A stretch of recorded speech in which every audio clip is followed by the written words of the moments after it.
ಚಿಂತಾಮಣಿ ತಾಲೂಕು ಕಾನೂನು ಸೇವಾ ಸಮಿತಿ ಹಾಗೂ ವಕೀಲರ ಸಂಘ, ಅರಣ್ಯ ಇಲಾಖೆ ಹಾಗೂ ತಾಲೂಕು ಆಡಳಿತ ಕಡೆಯಿಂದ ವಿಶ್ವ ಪರಿಸರ ದಿನಾಚರಣೆ ಈ ದಿನ ಹಮ್ಮಿಕೊಂಡಿದ್ದೇವೆ. ಈ ಕಾರ್ಯಕ್ರಮಕ್ಕೆ ಆಗಮಿಸಿರುವಂಥ ನನ್ನ ಸಹೋದ್ಯೋಗಿ ನ್ಯಾಯಾಧೀಶರು ಹಾಗೂ ವಕೀಲರ ಸಂಘದ ಪದಾಧಿಕಾರಿಗಳು ಮತ್ತು ಅರಣ್ಯಾಧಿಕಾರಿಗಳಿದ್ದಾರೆ ಮತ್ತು ಶಾಖಾ ಶಾಲೆಯ ಮಕ್ಕಳು, ಶಿಕ್ಷಕರು ಮತ್ತು ಅವರ ಸಂಸ್ಥಾಪಕರಾದ ಧನುಷ್ ಅವರು ಸಹ ಹಾಜರಿದ್ದಾರೆ. ಅರಣ್ಯಾಧಿಕಾರಿ, ಪೊಲೀಸ್ ಅಧಿಕಾರಿಗಳೆಲ್ಲ ಇದ್ದಾರೆ. ಅವರೆಲ್ಲರಿಗೂ ನಾನು ವಂದಿಸುತ್ತಾ, ಜೂನ್ 5 ಪ್ರತಿ ವರ್ಷ ವಿಶ್ವ ಪರಿಸರ ದಿನಾಚರಣೆಯನ್ನು ಆಚರಿಸ್ತೀವಿ. ಇದರ ಮುಖ್ಯ ಉದ್ದೇಶ ಏನಂದರೆ ಪರಿಸರವನ್ನು ಸಂರಕ್ಷಣೆ ಮಾಡೋದು ಮತ್ತು ಅದರ ಬಗ್ಗೆ ಜಾಗೃತಿ ಮೂಡಿಸೋದು. ಇದರೊಂದಿಗೆ ಏನಪ್ಪ ಅಂದರೆ ನಮ್ಮ ಉತ್ತಮವಾದ ಪರಿಸರ ಇದ್ದರೆ ಉತ್ತಮವಾದ ಆರೋಗ್ಯ ಇರುತ್ತೆ ಅಂತ.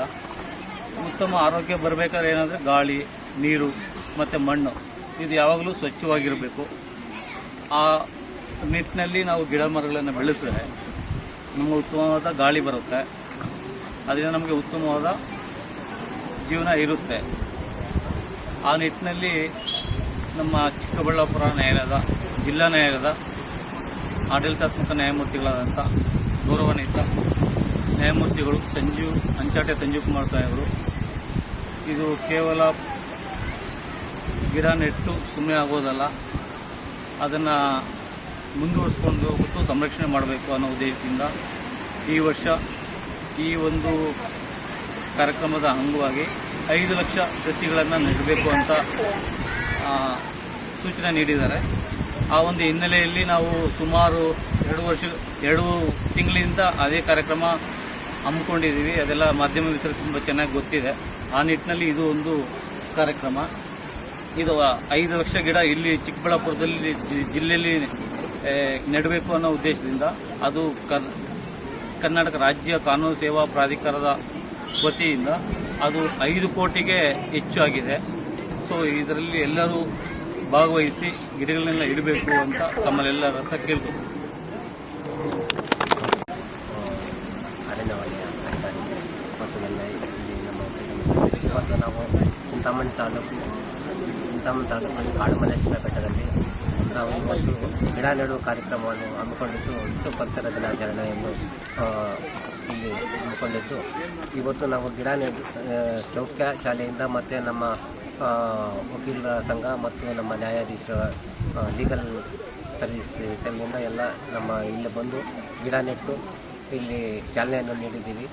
ಅದೇ ರೀತಿ ನಾವು ಚಿಕ್ಕಬಳ್ಳಾಪುರ ಜಿಲ್ಲೆಯಲ್ಲಿ 5 ಲಕ್ಷ ಗಿಡವನ್ನು ನೆಡಬೇಕಂತೇಳಿ ನಮಗೆ ಹೈಕೋರ್ಟ್ ನ್ಯಾಯಾಧೀಶರು ತಿಳಿಸಿದ್ದಾರೆ.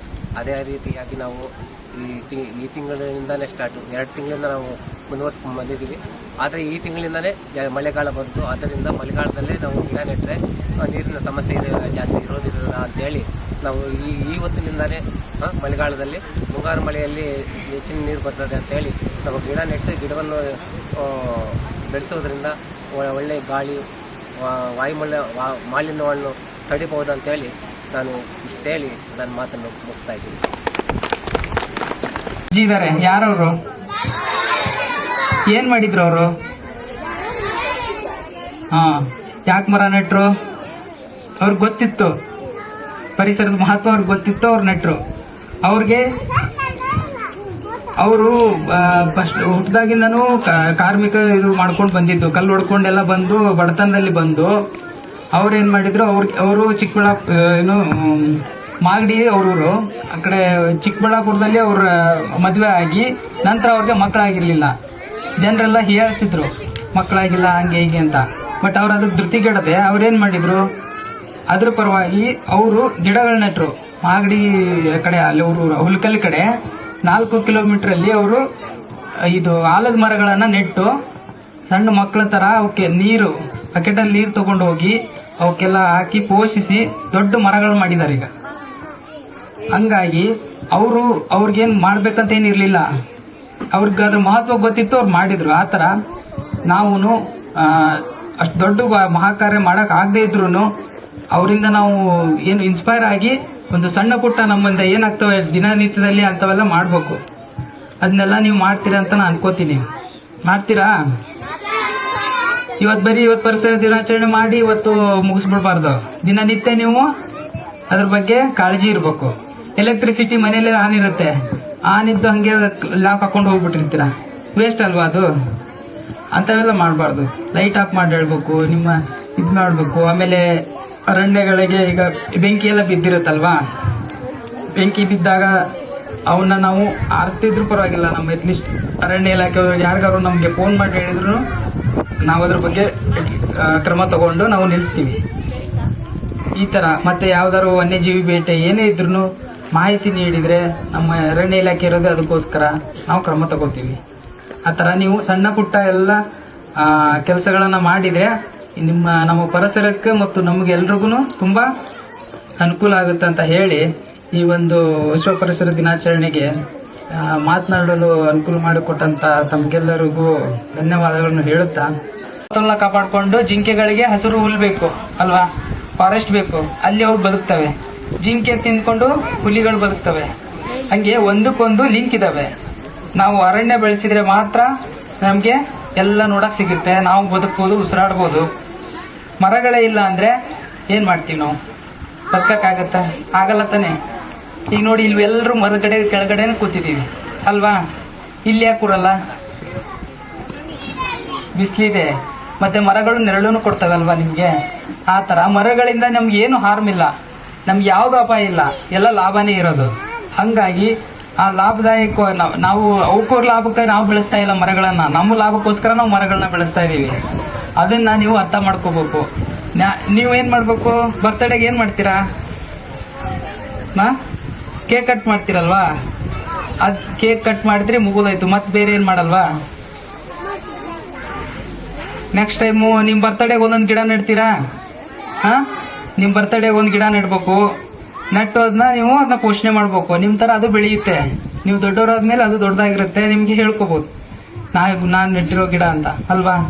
ನೀವು ಅದೊಂದು ಸಣ್ಣ ಸಹಾಯ ಮಾಡ್ಬೋದಾ ಪರಿಸರಕ್ಕೆ? ಮಾಡ್ತೀರಾ? ನಿಮ್ ಬರ್ತಡೆಗೆ ಈ ಸಲ ಪ್ರತಿಯೊಬ್ರು ಒಂದೊಂದು ಗಿಡ ನೆಡ್ಬೇಕು, ಅದನ್ನ ನೀವು ಪೋಷಿಸ್ಬೇಕು. ಆಯ್ತಾ? ಮಾಡ್ತೀರಾ? ಮತ್ತೆ ಹೇಳಿ, ಮಾಡ್ತೀರಾ ಇಲ್ವೋ? ನಾವು ನೋಡ್ತೀವಿ, ಬಂದು ಚೆಕ್ ಮಾಡ್ತೀವಿ ನಾವು. ಅದಾದ್ಮೇಲೆ ಈಗ ನೀವು ಮನೆಯಲ್ಲಿ ಏನ್ ಮಾಡ್ತೀರಾ? ಟ್ಯಾಪ್ ಆನ್ ಮಾಡಿಬಿಟ್ಟಿರ್ತೀರಲ್ವಾ? ಟ್ಯಾಪ್ ಆನ್ ಮಾಡಿ ಹಂಗೆ ಬಿಟ್ಟು ಹೋಗ್ಬಿಡ್ತೀರಾ, ನೆನ್ಪಾರಿ. ಆತರ ವೇಸ್ಟ್ ಮಾಡಬಾರ್ದು. ಟ್ಯಾಪ್ ಏನಾರ ಆನ್ ಇದ್ರೆ ನೀವು ಆಫ್ ಮಾಡ್ಬೇಕು. ಎಲ್ಲ ಆಗ್ಲಿ, ಸ್ಕೂಲ್ ಆಗ್ಲಿ, ಪಬ್ಲಿಕ್ ಆಗ್ಲಿ, ಎಲ್ಲೋ ಆಗ್ಲಿ, ಮನೇಲಾಗ್ಲಿ ನೀರ್ನ ವೇಸ್ಟ್ ಮಾಡಬಾರ್ದು. ಯಾಕಂದ್ರೆ ಆ ನೀರು ವೇಸ್ಟ್ ಆದ್ರೆ ಮತ್ತೆ ಮತ್ತೆ ಎಲೆಕ್ಟ್ರಿಸಿಟಿ ಎಲ್ಲ ಪ್ರತಿಯೊಂದಕ್ಕೂ ನಮ್ಗೆ ಬರ್ಡನ್ ಆಗುತ್ತೆ. ನಾವೇನ್ ಮಾಡ್ಬೇಕು ಜೀವನದಲ್ಲಿ? ಯಾವತ್ತು ಒಂದು 4 ಏನಿದೆ ನಮ್ಮ 4R ಕಾನ್ಸೆಪ್ಟ್ ಅಂತ ಇದೆಯಲ್ಲ, ಅದನ್ನ ನಾವು ಅಳವಡಿಸ್ಕೋಬೇಕು. ರೆಡ್ಯೂಸ್ ಮಾಡ್ಬೇಕು, ರೆಫ್ಯೂಸ್, ರೀಯೂಸ್, ರೀಸೈಕಲ್ ಇವೇನಿದಾವೆ ಅವನ್ನ ನಮ್ಮ ಜೀವನದಲ್ಲಿ ನಾವು ಅಳವಡಿಸ್ಕೋಬೇಕು. ಮಿತವಾಗಿ ಬಳಸಬೇಕು. ಆಮೇಲೆ ಪ್ಲಾಸ್ಟಿಕ್ ನ, ಸಿಂಗಲ್ ಯೂಸ್ ಪ್ಲಾಸ್ಟಿಕ್ಸ್ ನ ಸಿಂಗಲ್ ಯೂಸ್ ಪ್ಲಾಸ್ಟಿಕ್ ನ ಯಾವತ್ತು ಅವಾಯ್ಡ್ ಮಾಡ್ಬೇಕು ನಾವು. ಈಗ ಸಂತೆಗೆಲ್ಲ ಹೋಯ್ತಿರಲ್ಲ, ಸಿಂಗಲ್ ಪ್ಲಾಸ್ಟಿಕ್ ಕೊಡ್ತಾರಲ್ಲ, ಬೇಡ ನಮ್ಗೆ ಅಂತ ಹೇಳ್ಬೇಕು. ನಿಮ್ ಚೀಲನೇ ತಗೊಂಡು ಹೋಗ್ಬೇಕು ಒಂದು. ಆವಾಗ ನಾವೇನೋ ಪರಿಸರಕ್ಕೆ ಅದು ಸಣ್ಣ ಕಂಟ್ರಿಬ್ಯೂಷನ್ ನಮ್ಮಿಂದ. ದೊಡ್ಡದು ನಾವು ಮಾಡಕ್ ಆಗಿಲ್ಲ ಅಂದ್ರೂ ನಾವು ಸಣ್ಣದರಲ್ಲೇ ಮಾಡಬಹುದು. ಆಮೇಲೆ ಈಗ ಪ್ರತಿಯೊಂದು ಏನು ಎಲ್ಲ ಪ್ಲಾಸ್ಟಿಕ್ ಬಂದಿದೆಯಲ್ಲ, ಆಲ್ಮೋಸ್ಟ್ ಅವಾಯ್ಡ್ ಮಾಡ್ಬೇಕು. ರಿಯೂಸ್ ಆಗೋ ತರ ಸ್ಟೀಲ್ಸ್ ಇರ್ತವೆ, ಅವನ್ನೆಲ್ಲನೂ ನಾವು ಯೂಸ್ ಮಾಡ್ಬೇಕು. ಮಾಡ್ತೀರಾ?